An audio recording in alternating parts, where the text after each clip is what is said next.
سورۃ البروج 85 نمبر قرآن پاک میں مکیہ 27واں شان نزول، تیسرا سال نبوت، تقریباً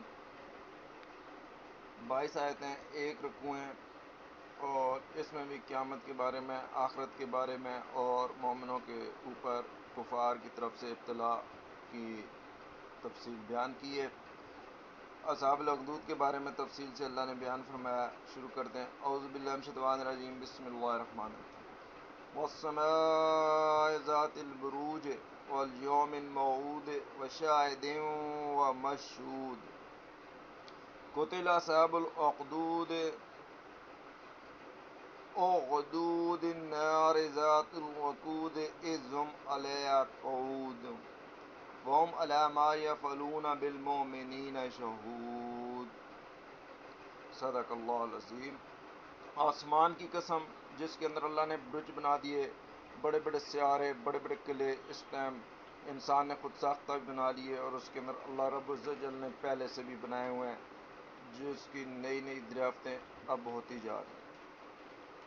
والیوم موعود، اور اس دن کی جس کا وعدہ ہے، ظاہر ہے قیامت کا دن ہوگا، شاہد و مشہود، جو اس دن گواہ ہوگا، یعنی کہ انبیاء و مشہود، اور جو اس دن وہاں پر حاضر ہوں گے، یعنی کہ ان کی امتیں۔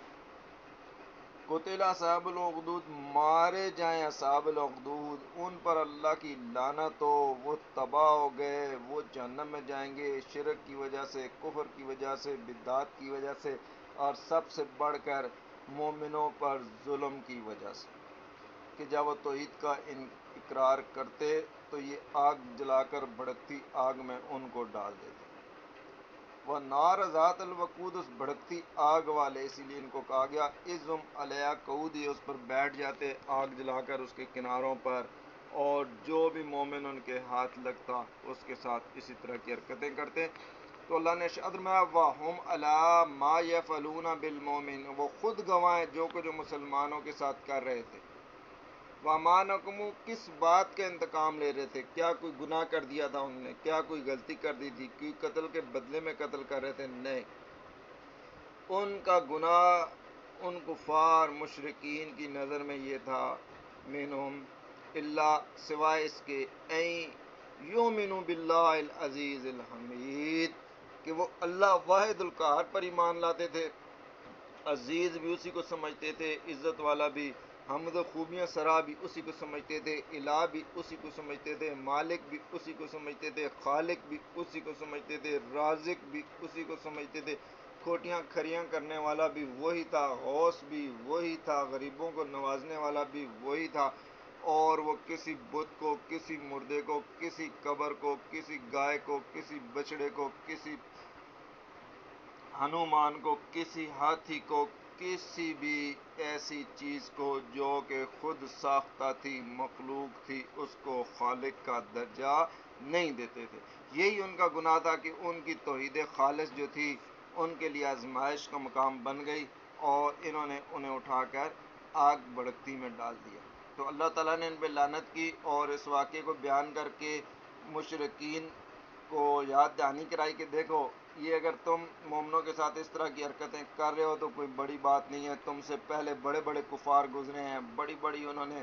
سختیاں کی ہیں، اور بڑے بڑے مومن بھی گزرے ہیں جن کے ایمان کا پارہ اتنا بلند تھا کہ وہ کسی کی لعن طعن سے، اور کسی کی قتل و غارت سے، کسی کے آگ میں پھینکے جانے سے نہیں ڈرے۔ ابراہیم علیہ السلام کی مثال تو دنیا کے سامنے ہے۔ تو اللہ نے ارشاد فرمایا کہ اللہ زی، وہ ذات ہے اللہ، لہ الملک والسماوات والارض، آسمانوں زمینوں کی بادشاہی اسی کی ہے، آسمانوں زمینوں کا خالق وہی ہے، آسمانوں زمینوں کا مالک وہی ہے، جو کچھ بھی اس کے اندر ہے ہر چیز کا خالق، ہر چیز کا مالک، ہر چیز کا رازق، بالکل واحد معبود وہی ہے۔ ایاک نعبد و ایاک نستعین، اے اللہ ہم تیری عبادت کرتے ہیں اور ہم سب تجھ سے ہی مدد مانگتے ہیں، تجھ سے ہی دعا مانگتے ہیں، دعا ایک عبادت ہے، صرف اللہ واحد القہار سے مانگنی چاہیے۔ تو اللہ تعالیٰ نے بتایا کہ واللہ علی کل شیء شہید، اللہ ہر چیز پر گواہ ہے۔ اگر کوئی کافر، کوئی مشرک، کوئی منافق کسی مومن پہ لعن طعن کرتا ہے، کسی مومن کو تکلیف دیتا ہے، کسی مومن کو قتل کر دیتا ہے، تو وہ اس پر خوش نہ ہو کہ اس نے بہت بڑا تیر مار دیا، بلکہ اللہ تعالیٰ نے کافروں کو بھی ڈھیل دی ہوئی ہے اور مومنوں کو بھی بتایا ہوا ہے کہ آپ کو تکالیف پہنچیں گی تو آپ نے اس پہ صبر کرنا ہے۔ تو اللہ تعالیٰ دیکھ رہا ہے قیامت کے دن اس کا حساب ہوگا۔ تو اللہ نے ارشاد میں ان الذین فاتنوا المؤمنین والمؤمنات، بے شک جو لوگ ایذا دیتے ہیں، جو لوگ فتنے میں مبتلا کرتے ہیں، جو لوگ مومنوں کو قتل کرتے ہیں، جو لوگ مومنوں پہ لعن طعن کرتے ہیں، المومنین والمومن، جو پکے مومن مرد اور عورتیں ہیں، ثم لم یتوبوا، پھر وہ توبہ نہیں کرتے، تو اللہ نے ارشاد میں والہم عذاب جہنم، ان کے لیے جہنم کا عذاب تیار ہے، لہم عذاب الحریق، بالکل جلنے والا عذاب ہے، جیسے ہی اس کے اندر ڈالے جائیں گے بالکل گوشت ساری چیزیں ختم اور ہڈیوں کا ڈھانچہ رہ جائے گا، اس کے بعد پھر اللہ تعالیٰ اسے مکمل کرے گا، پھر عذاب دے۔ جو لوگ ایمان والے ہوں گے ان الذین آمنوا وعملوا الصالحات، پکا سچا کھرا ایمان ہوگا اللہ واحد القہار پر، جیسے کہ اوپر بیان ہوا، تو اللہ نے ارشاد میں اللہم، انہی کے لیے جنتیں تجری من تحتہا الانہار، جس کے نیچے نہریں رواں ہیں، ذالک الفوز الکبیر، یہ ہے بڑی کامیابی۔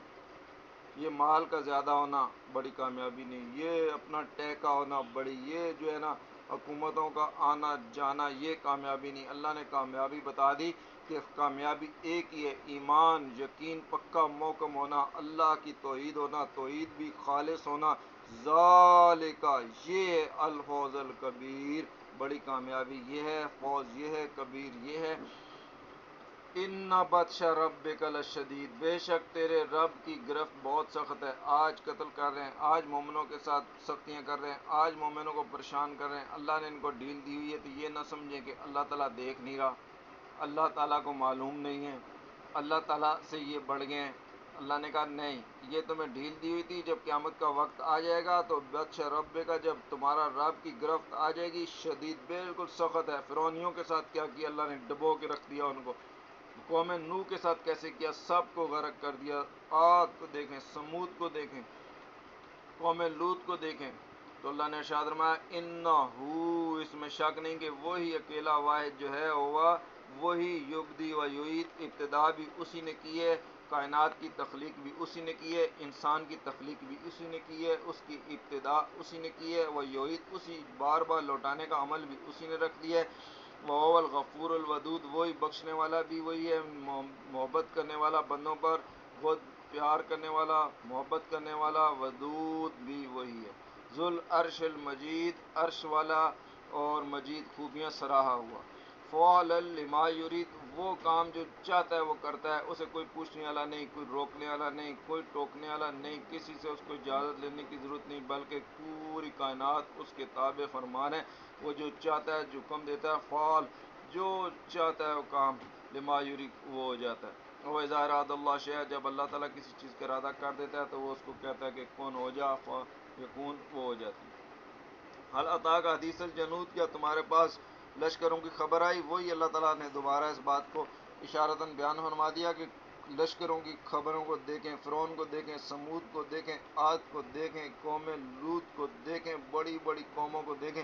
بڑے بڑے ان کے وقار تھے، بڑی بڑی ان کی حکومتیں تھیں، اپنے آپ کو خدا تک کہلوانے لگ پڑے، پہاڑوں کو انہوں نے پھاڑ کر گھر بنا دیے، زمین کو انہوں نے پھاڑ کر کیا سے کیا کر دیا،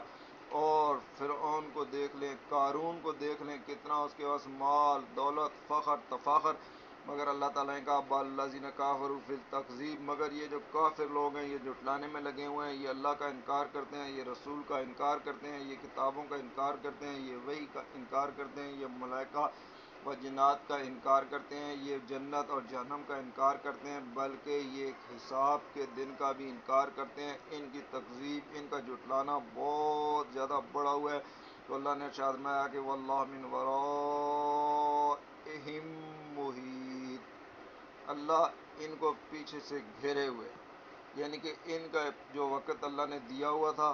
ان کا ختم ہو رہا ہے، کوئی 40 سال کا ہے، کوئی 50 سال کا ہے، کوئی 52 سال کا ہے۔ جب نبی کریم صلی اللہ علیہ وسلم نے ان کے سامنے بیان فرمایا قرآن کا، تو ظاہری بات ہے اگر عموماً 60 سال عمر ہوتی ہے، 63 سال، تو وہ کسی کے پاس 5 سال باقی تھے، کسی کے پاس 4 سال باقی تھے، کسی کے پاس 10 سال باقی تھے، زندگی گزر چکی تھی، تھوڑا سا وقت رہ گیا تھا، اگر ایمان لے آتے تو کامیاب ہو جاتے، وہی جو اللہ تعالیٰ نے ارشاد فرمایا ذالک الفوز الکبیر، بڑی کامیابی حاصل کر لیتے مگر انہوں نے انکار کیا۔ اللہ نے بتا دیا کہ بلّذین کافروا فی التکذیب، یہ کافر جو ہیں تکذیب میں لگے ہوئے ہیں، یہ انکار میں لگے ہوئے ہیں، یہ جھٹلانے میں لگے ہوئے ہیں، یہ باتیں بنانے میں لگے ہوئے ہیں، یہ استہزاء میں لگے ہوئے ہیں، یہ تکلیف دینے میں لگے ہوئے ہیں، یہ ایذا دینے میں لگے ہوئے ہیں۔ تو اللہ نے ارشاد فرمایا کہ یہ نہ سمجھیں کہ ان کو ڈیل دی ہوئی ہے تو ان کو کوئی پکڑنے والا نہیں ہے، واللہ من ورائہم محیط، اللہ ان کو پیچھے سے گھیرے ہوئے، انہوں نے مرنا ہے اور جہنم میں گرنا ہے۔ بل ہوا قرآن مجید، یہ کہتے ہیں کہ یہ قرآن جھوٹ ہے، یہ افتراء ہے، یہ شعر ہے، یہ گھڑ لیا گیا ہے، یہ شاعری ہے، یہ کیا سے کیا جو ان کے منہ میں غلط باتیں آتی تھی وہ بیان کرتے تھے۔ تو اللہ نے کہا کہ نہیں، یہ تمہاری باتیں جھوٹی ہو سکتی ہیں، قرآن حق ہے، قرآن سچ ہے، قرآن اللہ کا کلام ہے، قرآن جو ہے رسول کریم کا کلام ہے، نبی کریم صلی اللہ علیہ وسلم کی زبان سے نکلا ان کا کلام ہے، اللہ کا کلام انہوں نے یعنی کہ پڑھ کر ہمیں سنایا، جبرائیل نے پڑھ کر انہیں سنایا، انہوں نے پڑھ کر ہمیں سنایا، اور یہ اس اللہ کے قرآن ہونے میں، حق ہونے میں، اللہ کے کلام ہونے میں کسی قسم کا ذرہ برابر بھی شک نہیں۔ یہ مجید ہے، یہ شرف والا ہے، یہ بزرگی والا ہے، یہ عزت والا ہے، اور اس میں کسی قسم کی کمی زیادتی کوئی کر ہی نہیں سکتا۔ یہ اس کا ایک معجزہ ہے، فی لوح محفوظ، یہ لوح محفوظ کے اندر محفوظ ہے۔ قرآن آسمانوں میں لوح محفوظ میں موجود ہے، دنیا کے اندر مومن کے قلب کے اندر محفوظ ہے۔ قرآن مجید فی لوح محفوظ، محفوظ تختیوں کے اندر اللہ تعالیٰ نے اسے قیامت تک کے لیے محفوظ کر دیا ہے۔ تمام مومن ہزاروں لاکھوں ہر سال سے حفظ کرتے ہیں، آگے ان کی اولاد تا قیامت یہ سلسلہ چلتا جائے گا، اور یہ قرآن اپنا معجزہ دنیا کے سامنے بیان کرتا جائے گا۔ صدق اللہ العظیم۔